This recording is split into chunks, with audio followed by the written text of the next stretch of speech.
Laberinto del pensamiento. Un espacio para navegar. Morada de la filosofía donde ideas, opiniones y perspectivas se encuentran.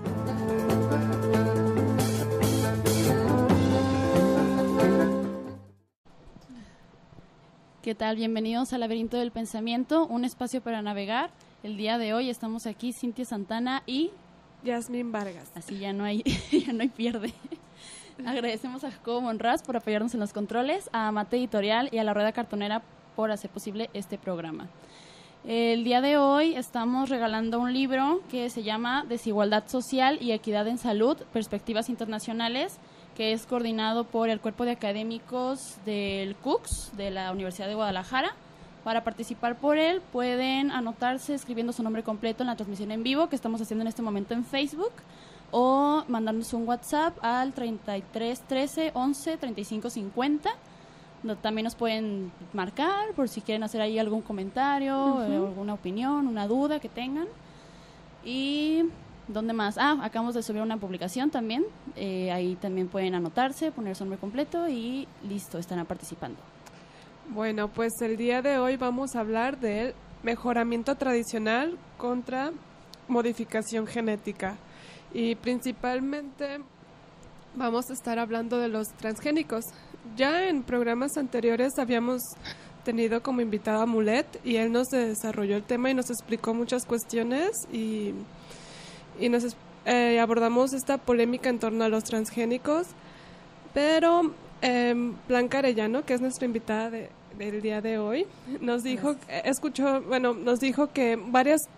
programa y vio que varios puntos quedaron sin aclararse y que hubo otros que ni siquiera se tocaron. Entonces, el día de hoy nos acompaña para hablar un poquito más, seguir hablando de esta charla de los transgénicos, que en sí es un tema muy polémico, pero pues bueno, vamos a abordar estos puntos que quedaron sin tocarse. Hola Blanca, ¿cómo estás? Hola, buenas tardes. Gracias por acompañarnos hoy. Sí, gracias. Pues el nombre del programa de hoy es Mejoramiento Tradicional versus Modificación Genética, ¿no? Entonces, podríamos empezar como desde la definición de estos dos conceptos. ¿Por qué se llama así el programa, no? Bueno, es que, para iniciar con nuestro invitado Mulet, a mí me quedó claro que la modificación genética se viene haciendo desde el Neolítico. Ok, esa es una de las dudas. No es así. Bueno, sí se hace una modificación, pero no es una modificación genética en sí. Las mutaciones se dan en la naturaleza de forma natural. Entonces, en eso sí sería importante entender lo que es la domesticación de las plantas. Y México es un lugar muy importante para este proceso. Uno de los principales cultivos que se manejaron como tales, porque las plantas son silvestres y durante un proceso de manejo se domestican, quiere decir que nos dan un alimento, que ya las podemos utilizar como alimento, y una de las primeras fue la calabaza y se domesticó aquí en México, en América, antes de los primeros cultivos del mundo. Ok, bueno, yo estaba en que eso es como lo que me había quedado en claro, que desde el Neolítico se hace una modificación genética y que es a partir del surgimiento de la ingeniería genética. Ya las modificaciones se hacen a través de la ingeniería y es a partir de ahí que ya se le empieza a llamar a esta modificación genética transgénicos. No es lo mismo. Ok, mira, entonces, sí hay diferencia. Sí es una modificación genética, pero porque es una mutación que se hace dentro de la misma planta. Entonces, digamos, el mexicano o el antiguo mexicano conoce una plantita que se llama teocintle, que es el antecesor del maíz. Entonces dice, pues si lo meto a la lumbre sabe bueno, ¿no? Entonces agarra este teocintle y se descubre, y fuimos las mujeres las que descubrimos que las semillas nacían, y agarra las semillas y las empieza a sembrar. Entonces uno de esos teocintles nace con más semillas. Entonces esta señora dice, este tiene más semillas, ya no voy a sembrar el que tiene 7, voy a sembrar el que tiene 9. Entonces lo vuelve a sembrar y de esos, después de, no sé, a lo mejor 2 años, sale uno que tiene 20 semillas. Y luego así se la llevan, ¿no? Y lo van seleccionando. Entonces no es modificación, es selección. Porque las mutaciones se hacen de forma natural. Ahora, un transgénico no es eso. Un transgénico es donde metes un gen de una especie diferente. O sea, a un maíz le metes un pedazo de una bacteria, no de otro maíz. Eso es mejoramiento genético, cuando le metes de una cruza de un maíz con otro y vas haciendo mejoras. Y eso sí se hace desde que empezó a nacer el hombre como agricultor, no desde el neolítico, desde que decidimos dejar de ser cazadores y recolectores y nos convertimos en sedentarios y empezamos a cultivar nuestros alimentos y a cuidar a nuestras vaquitas y nuestros animales. Entonces no es lo mismo una modificación genética de laboratorio que una selección en campo, porque las mutaciones se dan de forma natural en la vida todo el tiempo. Ese es el mejoramiento tradicional. El mejoramiento tradicional, es que tú vas viendo qué planta te da mejor rendimiento, que tiene mejores semillas, que sabe mejor, y entonces esa es la que vas reproduciendo, y esa a su vez empieza a sacar cualidades mejores. Y entonces esas tú vas seleccionando las que más te gustan, las que más se acomodaron al ambiente, la que se adaptó al suelo seco, la que se adaptó al exceso de lluvia. Entonces tú viste que esa no se enfermó, pues entonces esa la selecciono y la reproduzco. O sea, pero la reproduzco porque todas las plantas dan semilla y entonces esas semillas las vuelvo a sembrar. Eso es lo que se venía haciendo desde el neolítico. O sea, toda la vida. Tú le llamas como una modificación genética natural. Eso tú le llamas. No es modificación genética, es una selección. La modificación genética se da de forma natural en una mutación que sucede en la naturaleza todo el tiempo. Ahí la intervención humana simplemente consiste en que escogemos la mejor semillita, lo que más nos ¿verdad? conviene, o sea, nosotros simplemente vamos descartando esta semillita sí, esta semillita no, prueba y error, pero hasta ahí. No es que nos metamos a su también hacemos la hibridación. Eso también se viene practicando desde lo tradicional. No, desde el neolítico no, se empieza a practicar con la agricultura tradicional, la agricultura familiar. Entonces tenemos un maíz, hibridación, sí, es un maíz que no sé, está chaparrito, entonces alcanzo la mazorca fácilmente, la puedo cortar, y hay otro maíz que me da 3 mazorcas en lugar de 2, o en lugar de 1 me da 2, entonces digo, este me gusta por esto y este me gusta por esto otro, entonces yo hago una cruza, agarro el polen de uno y lo pongo en el estigma de otro y los cruzo, y entonces esos hijos, las granos que salen de ese maíz, ya es una hibridación.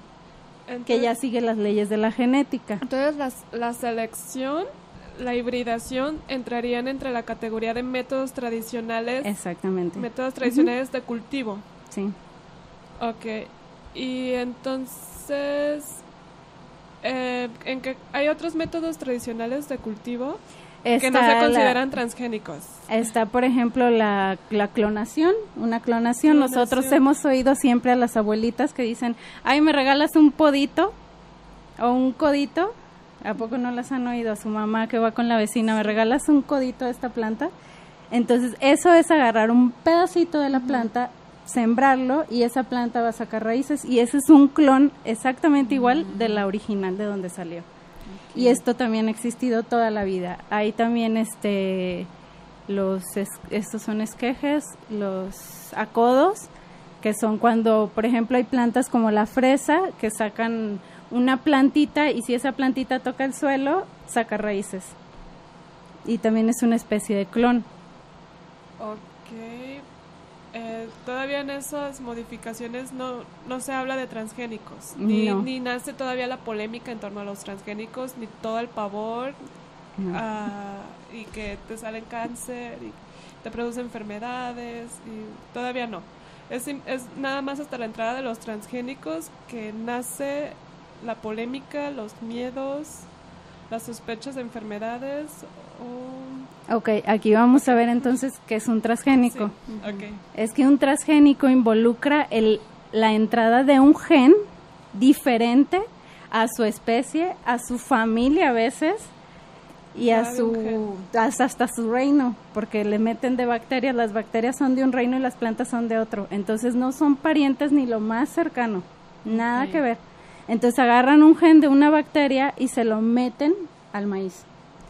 Entonces ya no es una modificación natural, pues, sino que es algo que en la naturaleza jamás hubiera pasado, porque la bacteria jamás va a ser parte del maíz si se cruzan en la naturaleza. Se lo podrá comer o lo podrá enfermar, pero no se va a involucrar en su DNA de forma natural. O sea, siempre se va a distinguir como la diferencia, a pesar son de muy que los hayan mezclado. Porque pertenecen a reinos diferentes. O sea, en los métodos tradicionales se hacía modificación a través del humano en los procesos naturales, pero los procesos naturales seguían su rumbo, o sea, no se interrumpían, simplemente como que movíamos un maíz polen, se cruza con un maíz, enterrábamos un codito, o a lo mejor de pronto semillas. De pronto pudieras hacer una cruza de un maíz con otro tipo de pasto que sea similar, o con un teosinte que es el antecesor del maíz. Entonces sí puede pasar, pero cuando son similares o tienen esa posibilidad de cruzarse.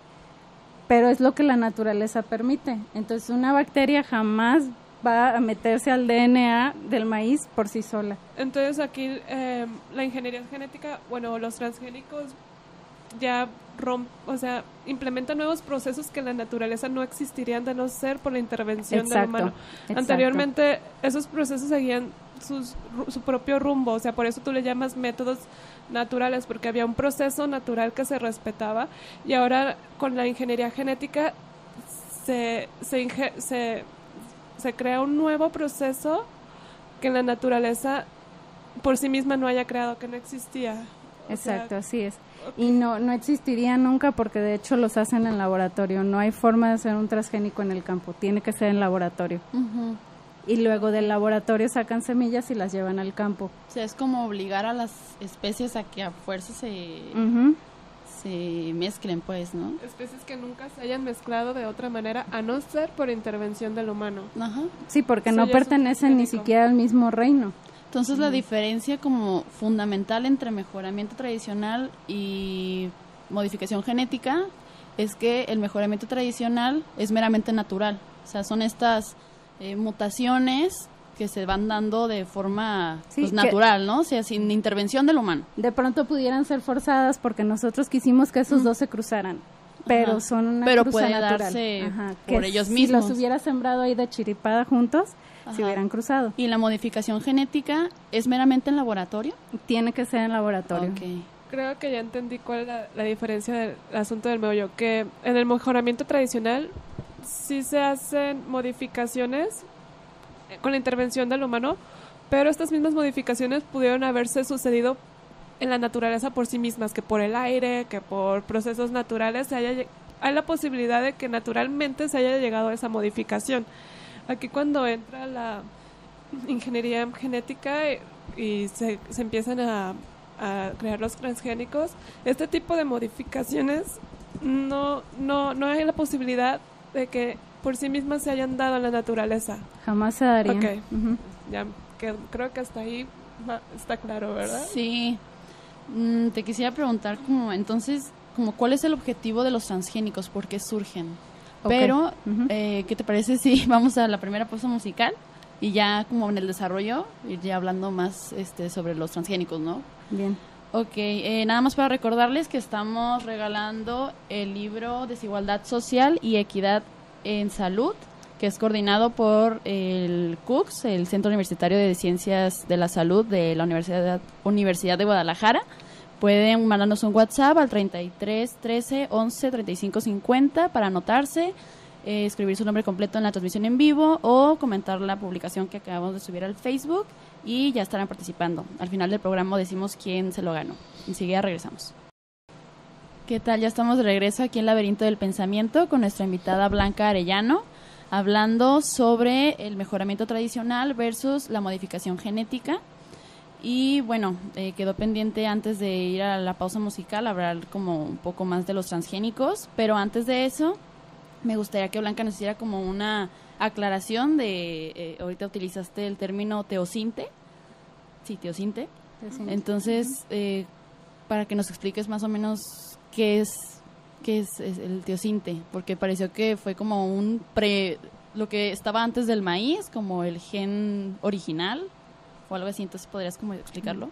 Sí, exactamente. El teocinte es una planta, es un pasto. El maíz es un pasto, pertenecen a la familia de los pastos, igual que el trigo, la avena, la cebada, son gramíneas, son pastos.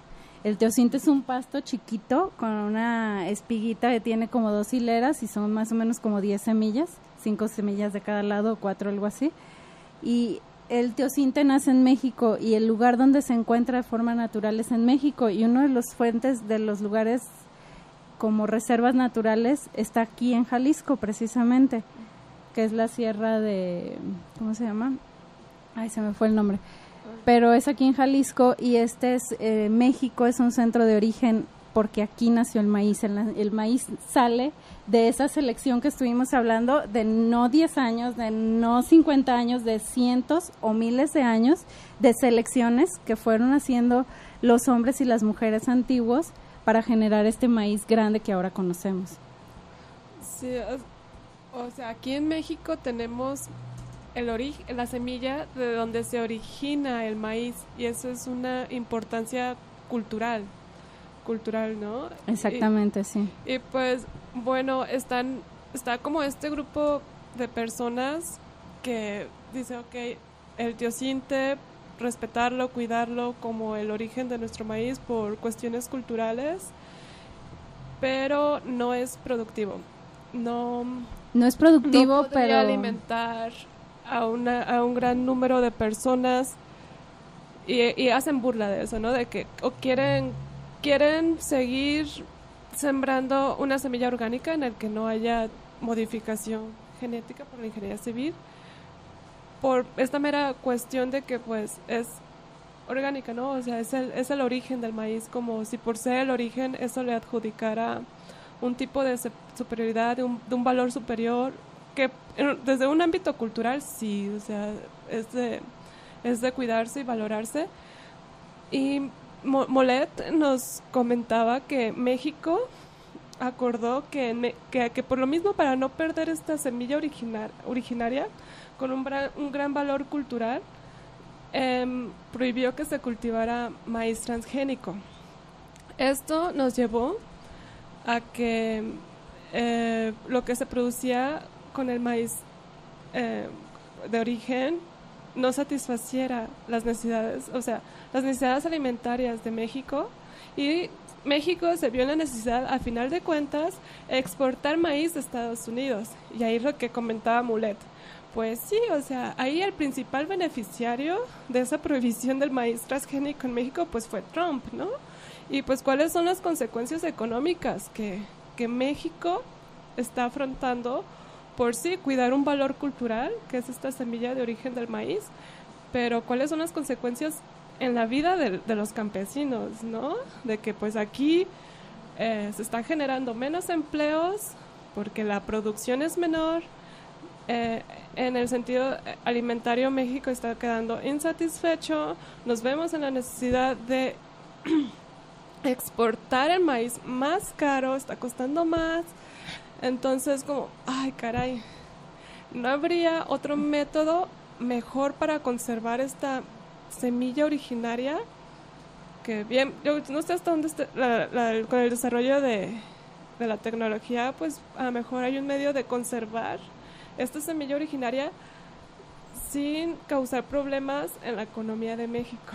Ok, vamos con eso, primera. Ese fue un punto así, sí. Cuando lo comentó Mulet, sí, yo me quedé como, ay, canijo, pues bueno, sí. Primera, México nunca ha sido autosuficiente en alimentos, nunca, aún antes de los transgénicos. A menos que habláramos antes de la conquista, entonces sí éramos autosuficientes. Entonces, ese no es un problema, ¿sí? El problema es las políticas públicas, donde no se maneja un adecuado rumbo y un respeto hacia el campo. Entonces, el problema no es la autosuficiencia, por eso están ahorita desarrollándose campañas como la de Sin Maíz No Hay País, donde se promueve que la gente regrese al campo, que se siembre, que seamos autosuficientes y que antes de exportar, que ese es otro de los problemas, que a veces exportamos en lugar de producir esos alimentos que nos hacen falta, antes de exportar lo produzcamos para lo que nos hace falta aquí. Claro. Ahora, si hablamos de, ¿qué más me dijiste? Del dinero, que se pierden trabajos, ok. Si hablamos de transgénicos, estamos hablando de una agricultura industrializada, donde ya no se ocupan gente en el campo. Solo meten máquinas y máquinas y máquinas, y químicos y químicos y químicos, y entonces, ¿qué fuente de trabajo va a ser? De hecho, eso es lo que ha pasado con las fuentes de trabajo en el campo. Entonces, ahora se siembra, no sé, 520 hectáreas en el rancho, ¿no? De jitomate. Todo el rancho es jitomate. Entonces, ese cultivo, pues sí nos va a dar de comer jitomate, pero ¿dónde está todo lo demás que ocupamos? Entonces, ese cultivo va en agroindustria. Ocupa trabajadores, sí, para la cosecha, pero lo demás se hace todo con maquinaria. Entonces, en realidad no es una fuente de empleo, es una agroindustria, sí, pero ya lleva mucha maquinaria, no es una fuente de empleo. Entonces, un transgénico no va a mejorar las fuentes de empleo, al contrario. La gente decide ahora aquí en Jalisco rentarle o venderle mi terreno a los de las berries, porque me están pagando tanto cuando yo solo gano mi maíz que coseché y mi frijol que coseché y todo lo demás lo pierdo. Entonces la gente dice, pues mejor le vendo y ya no siembro y mejor voy y compro tortillas a la esquina. Entonces se pierde toda esa cultura del trabajo y ya no hay quien trabaje la tierra ahí está. Pero si nos vamos a estadísticas mundiales y hablamos de alimentación, la agricultura familiar nos proporciona el 70% de los alimentos del mundo. Y el otro 30% es donde están los transgénicos, que son como el 15-20%. Y la mitad de ese 30% se echa a perder, se va a la basura, que es todo lo que va a los súpers y que se desperdicia y que no llega a ningún lado. Sí. Entonces, en realidad, la agricultura, si se van a buscar a la FAO, los documentos que hay en la FAO, nos está diciendo que la agricultura campesina o la agricultura de traspatio, la agricultura familiar, es la que está alimentando al mundo. El 70% de los alimentos del mundo son de la agricultura familiar. El 40% de los alimentos en México, los de tu casa, el 40%, o sea, la mitad de tus alimentos, son de agricultura familiar. Y lo demás, estos transgénicos no alimentan a la gente, alimentan a la industria, que son Kellogg's, que son Sabritas, que son Pepsi, porque estos maíces se producen para sacar almidón, para sacar fructosa, para sacar estas cosas. Entonces son productos que se van a la industria donde no nos alimentan a todos, pues en realidad. Otro punto dijiste, pero ya no me acuerdo. Okay, pero bueno, esto ahorita en lo que te acuerdas. Ajá, entonces la importancia de tener ese maicito, ya me acordé, lo de guardarlo.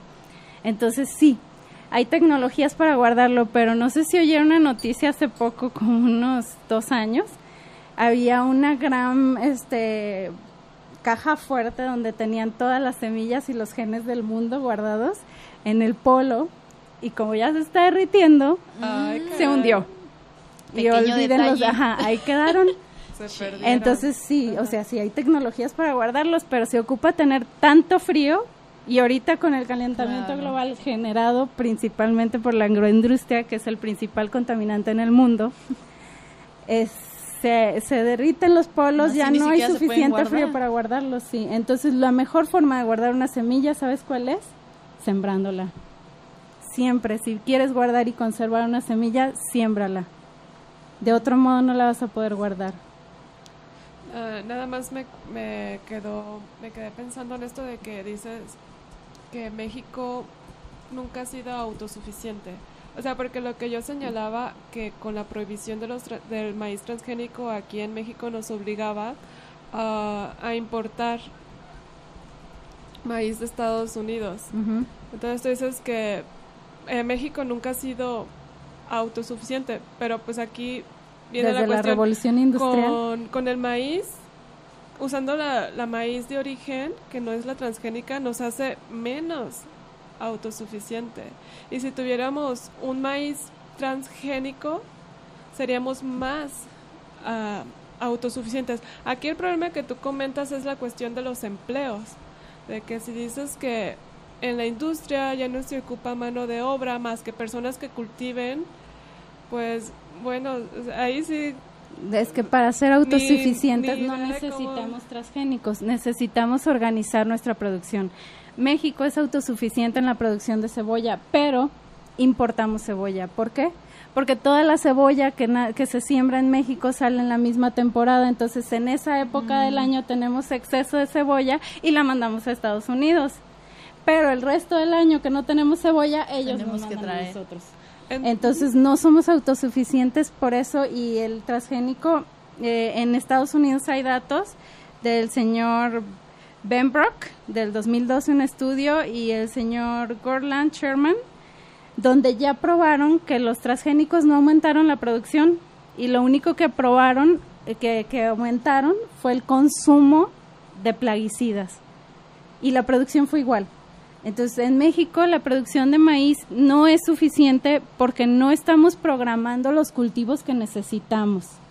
Si nos pusiéramos a decir, en México se consumen tantas toneladas de jitomate, y entonces se limitara a los campesinos a, yo quiero producir jitomate, y yo también, ¿qué es lo que pasa con el tequila?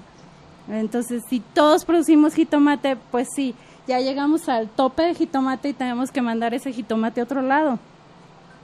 O si queremos ganar un precio extra, entonces mejor producimos jitomate para mandarlo al otro lado, y ese jitomate no se va todo porque hay una parte que no sale bonita, y entonces o termina en el mercado local o la mandan a la basura porque ni siquiera composta hacen.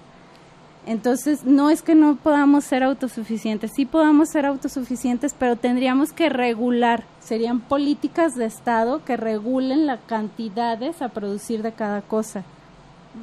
Okay, muy interesante. Tu postura es que con el maíz originario podríamos ser autosuficientes.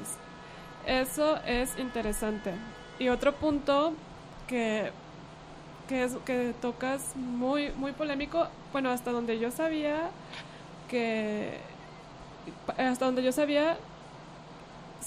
estaba ya dado por hecho que los transgénicos producían una mayor cantidad de los productos, que los transgénicos eran mejor porque producen más, sí, pero a un menor coste, inversión de energía. Te estoy entonces, diciendo que no. De los ya se probó que no. Okay. Bueno, hasta donde yo sabía, ahí no, estaba. Es uno de los mitos, sí. Hay que ir a ver estos estudios. ¿Los podrías repetir? Que pues bueno. Podríamos ver por ejemplo, que ellos siempre dicen eso, ¿no? Ellos dicen, el transgénico va a producir más. Ok, va a producir más, demuéstramelo, ¿no? No produce igual que un híbrido. Y lo único que sucede es que el transgénico tiene una resistencia. El 90%, 80% de los transgénicos vienen con resistencia a herbicidas. Y entonces ahí hablaríamos de otro tema muy polémico, que es el famoso herbicida, ¿cómo le dicen? Bueno, en México se llama glifosato, sí. En México comercialmente se llama faena. Entonces, estos herbicidas, todos los productos químicos en los animales y en las plantas, ustedes saben, nosotros tardamos 60 años en tener otra generación, ¿no? Pero un insecto tarda, 24 horas en tener 2 o 3 generaciones. Una planta, en un mes a lo mejor ya tuvo 2 generaciones, ¿no? Entonces, estas hierbas del campo, que les solemos llamar malezas, que son a las que atacan los herbicidas, son las que están atacando estos transgénicos. El 80% de los transgénicos buscan eso, que no haya malezas. Quieren que la tierra se vea así planita, que no se vea ni una hoja extra de la del maíz. Entonces, que se vea así todo limpio, le dicen. Entonces, estos herbicidas que ya vienen incluidos, o el gen incluido en el maíz, hacen una cosa que se llama resistencia. Entonces, estas plantas todo el tiempo están en contacto con este gen que las mata y generan sus hijos, sus nietos, sus bisnietos. Entonces dicen, ay, ya me los voy a sacar, así ya me hizo cosquillitas, y a la siguiente ya no les hace nada. Entonces, ¿qué están haciendo estos transgénicos con herbicidas incluidos? Son súper malezas. Entonces llegan y aplican más herbicida, más faena, más, ¿cómo se llama? Glifosato, que nosotros lo conocemos como faena. Entonces, aplican y aplican y aplican y aplican porque no las pueden acabar, porque la maleza ya no le hacen ni cosquillas lo que tiene el maíz metido. Entonces, así, en pocas palabras, entonces, ¿cuál sería el punto negativo de usar pesticidas? ¿Que se crea muchísima maleza? El punto negativo, bueno, los pesticidas tienen muchos puntos negativos, tanto de que hay algunos de que si lo aplicas y no tienes cuidado te mueres. El que venías exponiendo, o sea, ¿eso es que crea muchísima maleza? Los herbicidas y los insecticidas y todos los pesticidas, su problema principal es las resistencias que causan. Entonces, como te decía, aplicas un insecticida, el insecto es una mosquita de la fruta, en 24 horas ya tuvo 2 generaciones de familias, ¿no? Ya tuvo sus nietos y bisnietos, en 48 horas ya tuvo, no sé, cuentas exponenciales, porque ellos crecen exponencialmente, sí. Entonces ya hicieron su mutación, como hablábamos al principio, los insectos, los animales y todo en la vida muta. Entonces te vas adaptando a las condiciones y al ambiente, las plantas se van adaptando, los insectos se van adaptando, las hierbas, todo se va adaptando a las condiciones. Entonces, si en el ambiente hay mucho insecticida, esos insectos empiezan a adaptarse y eso se llama resistencia en el campo. Entonces, si se adaptan, el insecticida, el herbicida ya no les hace nada, les hace cosquillas. Entonces, lo que hacen es aplicar más. Y aplicar más, y aplicar más, y se hacen más resistentes y más resistentes. Eso aparte de la toxicidad hacia nosotros. Claro. De la toxicidad lo dejo ahorita en paréntesis, pero a mí me queda duda, ¿y cuál es el problema de la resistencia? Bueno, porque pues cuando tomas una decisión hay que ponderar pros y contras, porque se supone que con los transgénicos pues estás satisfaciendo la necesidad alimentaria de la sociedad, ¿no? Eso es un plus, un pro muy bueno. Y el contra es que pues bueno, estás aumentando la resistencia, y aquí sería ponderar, ¿y cuál es el problema de que se creen resistencias? Pues que estos productos ya no sirven y se crean nuevos productos, pero como ya sacaron no sé, hicieron 3 toneladas del producto o no sé, 50 tambos de 100 toneladas del producto, tienen que sacarlo de algún modo, porque ellos no van a perder dinero. Y el producto ya no sirve porque ya son súper malezas, ya son insectos resistentes a todo. Entonces, ¿cuál es la ventaja, la desventaja? Pues eso, que ya no sirve y de pronto a veces hasta los métodos tradicionales para controlar estas plagas ya son ineficientes también. Se dejó pasar mucho tiempo, ¿no? Porque las dejamos que mutaran para reponerse de eso. Tómala. Ay, caray. Muchísima información. Sí. Oye, ahora sí, ya como entrando en esto de los transgénicos, bueno, ya estábamos tocando el tema. ¿Cuál es entonces su objetivo en sí? O sea, ¿por qué surgen? ¿Cómo es que surgen? Surgen pues porque el hombre siempre ha gustado de la ciencia y la forma en que surgen, yo ahí sí no puedo criticar nada, o sea, es un avance científico tremendo. O sea, hacer un transgénico, sentarte en el laboratorio y agarrar un gen y ponerlo en un cromosoma, en una cadena de réplica de RNA, o sea, eso es impactante, es increíble, es genial. O sea, la gente que se le ocurrió eso está jugando a ser Dios, están generando vida de un modo que uno no se pudiera imaginar. O sea, es un invento científico y como dicen por ahí, los científicos locos siempre hacen locuras, ¿no? Ellos por la ciencia hacen cualquier cosa y no está mal, es un invento y es ciencia y es algo increíble. Pero a lo mejor la forma en que se está aplicando no es la correcta o no nos sirve, o habría que ver el costo-beneficio, ¿no? De realmente vale la pena a lo mejor perder el centro de origen del teocintle por meter un maíz transgénico que ni siquiera está produciendo más que los otros. Ahí queda esa cuestión. Sí, pero ¿cuál fue el objetivo sí de los transgénicos?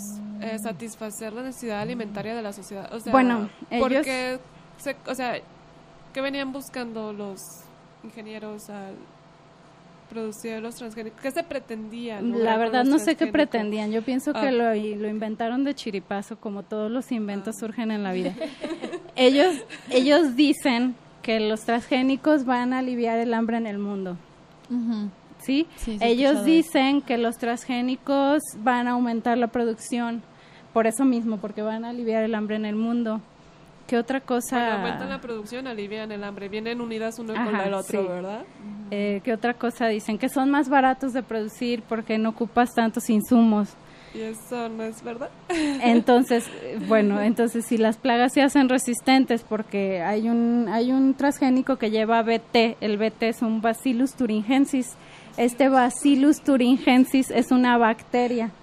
No llevan la bacteria, ni llevan un gen o dos genes de esa bacteria o de una bacteria y de otra.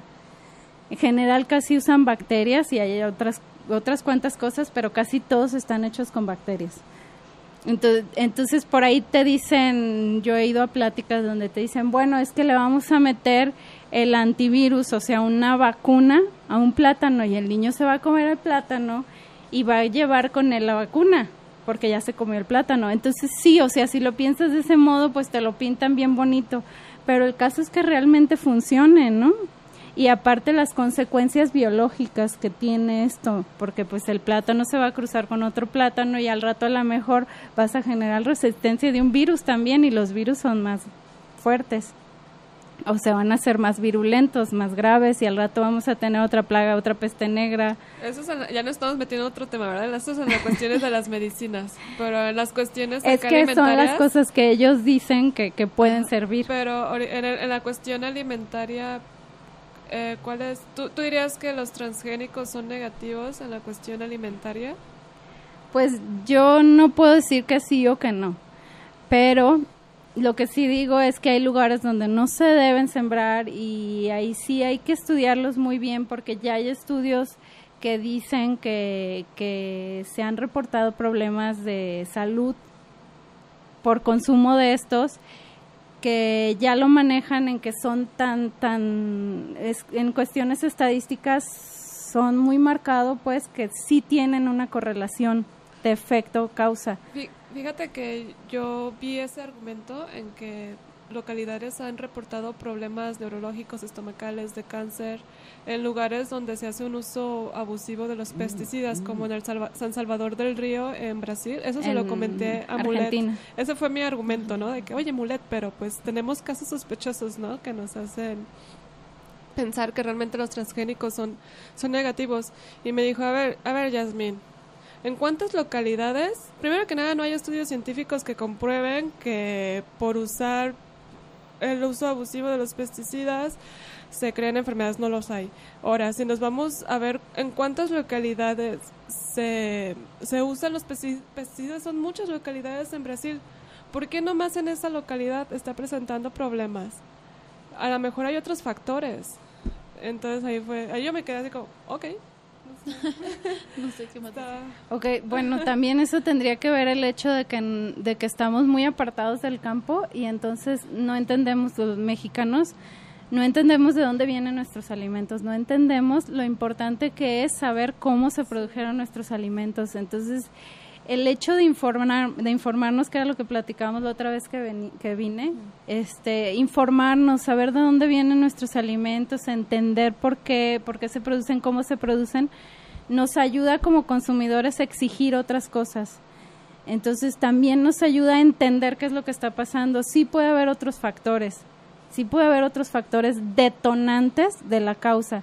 Los pesticidas y los plaguicidas nos hacen daño y eso está comprobado. Si no, ve a cualquier centro de salud de un pueblo agrícola y pregúntale a los de emergencias.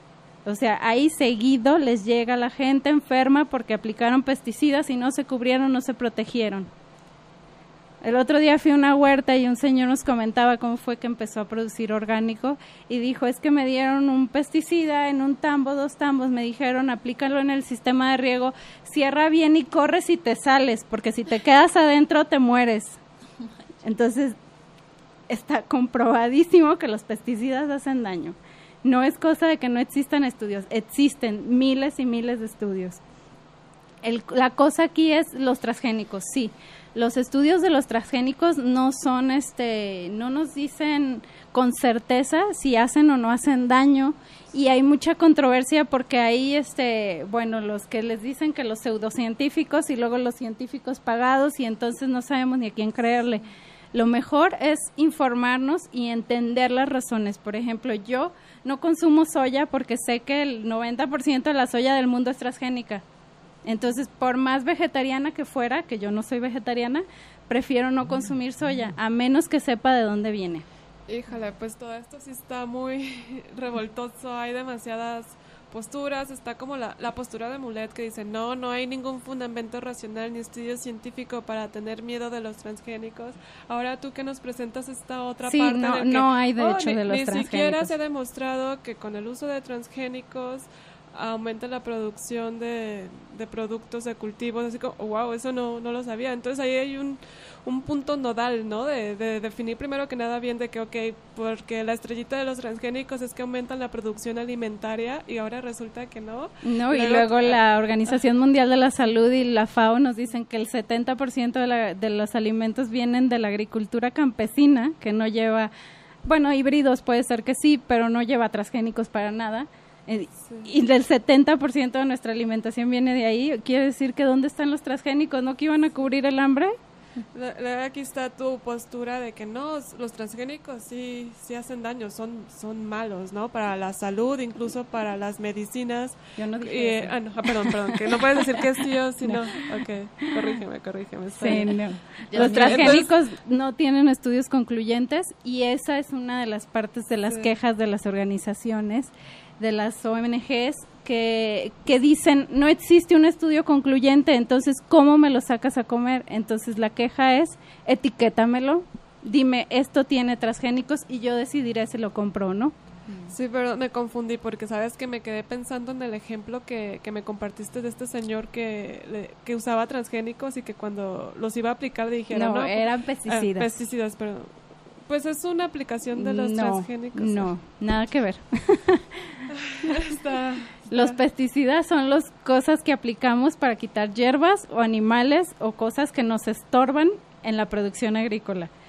Que nos estorban porque les decimos malezas, pero muchas de esas son plantas que nos podemos comer o que son medicinales o que nos ayudan para mil y unas cosas. Entonces sí, nos estorban, por eso digo no se estorban. Entonces, ¿un pesticida no es un transgénico? No, un pesticida es un pesticida. Se dedica a matar algo. Okay. Nuevo aprendizaje. Más bien los transgénicos hacen resistente, como el crean resistencias a pesticidas. Okay. Sí.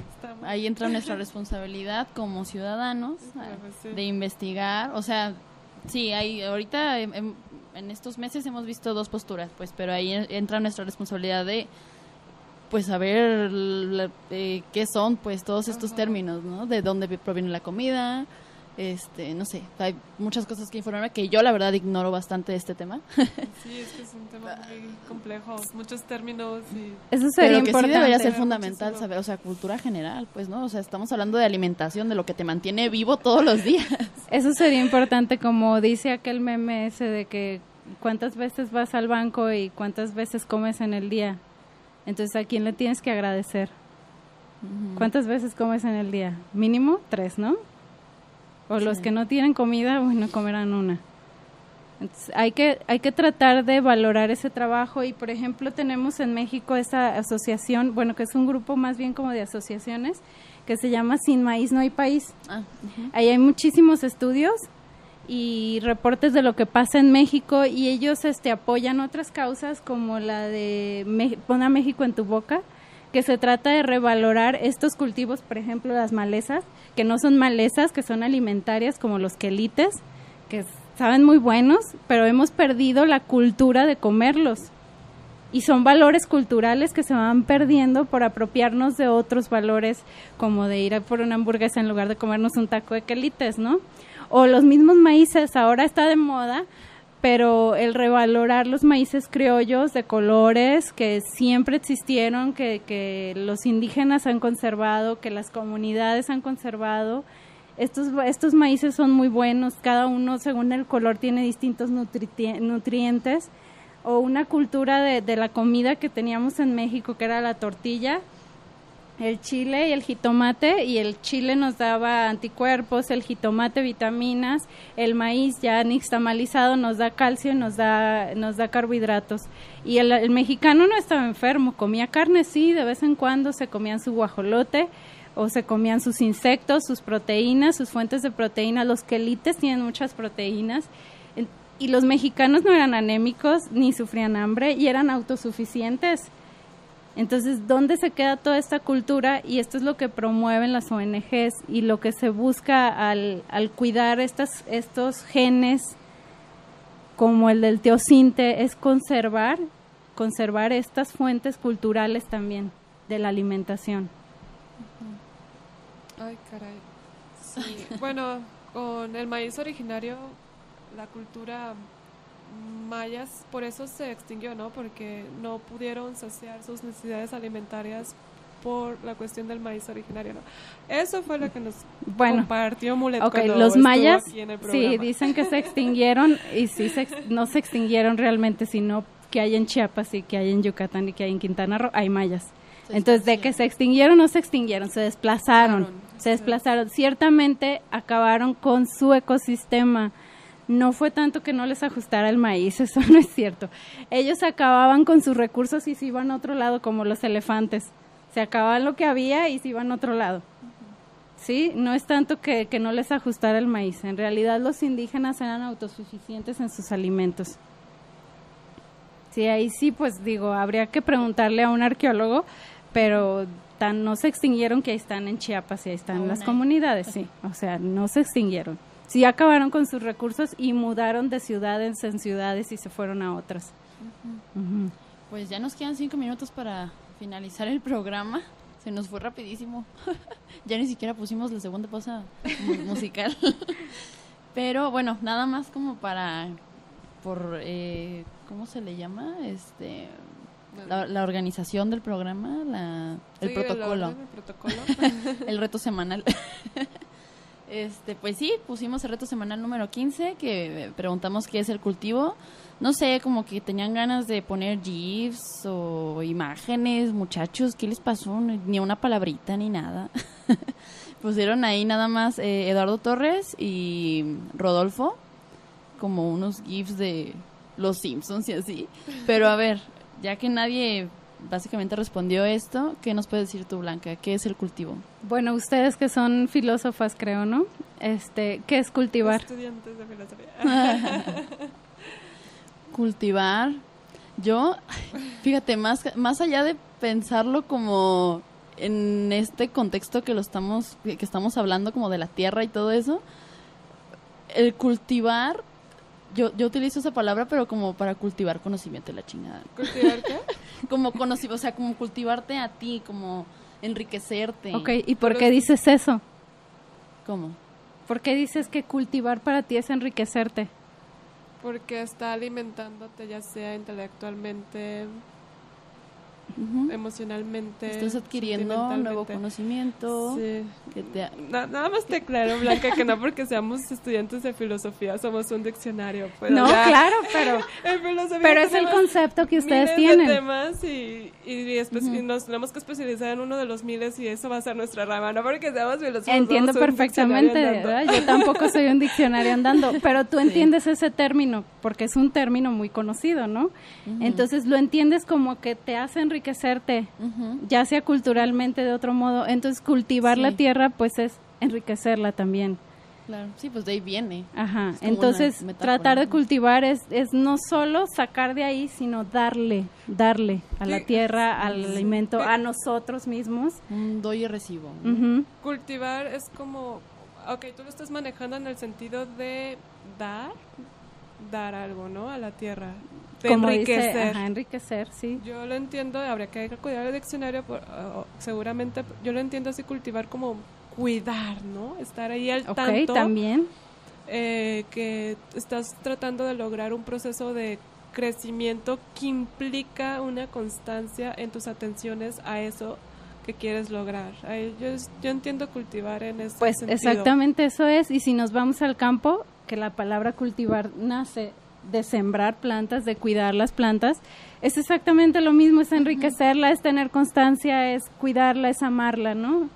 Y cuidar la tierra, principalmente la tierra, porque la tierra es la que nos da alimentos. Y aquí pues el mensaje sería que no seamos tan indiferentes, que valoremos las cosas, que cuando vayamos al mercado y compremos un jitomate, pensemos de dónde viene este jitomate y dar gracias de que tenemos ese jitomate para comer, no solo porque tenemos dinero para comprarlo, sino porque existe el jitomate en el mercado. Entonces, tratar de valorar eso y tratar de identificar los problemas que existen en México. Entonces, yo sí les digo, lo que piensen de los transgénicos, estén a favor o no. Yo les digo, a mí genialmente me parece que es un invento increíble, porque jugar a ser Dios no cualquiera lo hace. Entonces, piensen lo que piensen, México es un centro de origen, entonces hay cultivos que en México definitivamente no debe de haber transgénicos por eso, porque se pierde todo lo demás que estaba ahí, de donde nació. Tú me estás hablando desde el punto de vista cultural, ¿verdad? O sea, sí, que cultural y biológico. Ajá. Cultural y biológico, porque perder esos genes originarios, México nació la calabaza, nació el maíz, nació el chile, nació el jitomate, tenemos muchos cultivos que son base de la alimentación mundial, no solo de México, mundial, y si perdemos estos genes primordiales de donde salió todo, de todo el trabajo de miles de años de la gente que estuvo escogiendo, seleccionando, cruzando, haciendo miles de cosas, que, o sea, dices que en qué momento a alguien se le ocurrió que esa planta iba a dar una calabaza, o que ese teocinto iba a dar un maíz. O sea, eso también es genial, igual que la persona que se le ocurrió que podía meter un gen adentro de otro, y no porque sería como decir, inventaron la fotografía, la pintura la vamos a mandar al diablo, ya existe la fotografía. Entonces no podemos mandar al diablo lo que tenemos solo porque ya no se usa. No, tenemos que cuidarlo. Sí, o sea, desconozco si con los transgénicos se pretende eliminar el maíz originario. No creo. No se pretende, lo que pasa es que se cruzan. Ajá. Y luego ya después existen hasta problemas de demandas legales porque tu maíz criolla tiene un gen que está patentado por ellos y te cobran por tener el gen cuando fue la naturaleza la que lo cruzó. Entonces, por eso es por lo que no se puede, porque estos se liberan al aire y llegan a otro maíz o llegan a otro jitomate por una abeja, por un polinizador, por el viento, lo que sea, y no es que pretendan eliminarlos, es que si están ahí van a cruzarse con los otros. Necesariamente, es tu opinión, que el maíz transgénico necesariamente va a eliminar el maíz originario. Eso es lo que... No es que necesariamente, pero puede pasar, y si hay, lo más seguro es que pase. Okay. O sea, ¿para qué correr el riesgo? Pues, no hay necesidad de correr el riesgo. Bueno, pues ya se nos acabó el programa. Ya son las 2. Y pues no hubo quien se anotara para el libro ahora. Nadie. Entonces, ni modo, se va a abordar para el próximo. Okay. Sí, pero pues si estuvieron aquí viéndonos, gracias a Amelia, a Eduardo Torres, a Nacho Conocido, Tania Delgadillo, Francisco Torres, varios más que estuvieron aquí viendo, Sergio Fong, Eduardo Daniel Ramírez, gracias a todos ustedes. Pues ya, se terminó. ¿Conclusiones o recomendaciones? Ahorita googleé esto de Sin Maíz No Hay País y veo que también es un libro, o sea, más allá de una campaña. Sí, y hay bastantes artículos, está muy interesante todo lo que pueden leer. Hay una señora que se llama Adelita San Vicente, que es la que ha estado al pie del cañón en las cuando sacan el permiso de sembrar maíz transgénico en México, ella va y inmediatamente un abogado para meter el amparo. Hay mucha gente trabajando, incluso la gente de Café Tacuba participa en Sin Maíz No Hay País. Hay artistas, mucha gente que está metida en esto. Es muy importante conservar nuestro patrimonio cultural. Y yo agregaría, y no descuidar nuestra situación económica como país. Sí, también. Sí. Y valorar de dónde vienen las cosas. Sí. Bueno, pues ahora sí ya nos despedimos. Bueno, nada más como para hacer el comercial. Blanca tiene su tienda Tlalixpan. Está ubicada en Vázquez Coronado, ¿qué? 1837, una cuadra de Colón. Ahí cerca de la estación de tren 18 de marzo, ¿verdad? Para que vayan. Ahí, bueno, la otra ocasión que vino subimos unas fotitos de su tienda. Vende una variedad de productos. Entonces los invitamos a que pasen por ahí. También ofrecen algunos cursos. ¿No tienen como cursos para sembrar o algo así? Acabamos de terminar un trío de cursos de huerto urbano, sí. Ya. Pues para que estén pendientes y quieren ser autosuficientes, pueden asistir a este tipo de cursos, ¿no? Bueno, pues ahora sí ya nos despedimos. Muchas gracias a todos los que nos estuvieron sintonizando en radiocartón.com, en la página de Facebook. Nos pueden encontrar como Laberinto del Pensamiento, igual en YouTube. Y en Twitter estamos como lab-pensamiento. Pues ya, nos despedimos Cintia Santana y Yasmín Vargas. Muchísimas gracias, Blanca, por estar aquí y compartirnos de toda tu experiencia. Gracias a ustedes. Agradecemos a Jacobo Monraz por apoyarnos en los controles, a Amate Editorial y a La Rueda Cartonera por hacer posible este programa. Hasta el próximo sábado.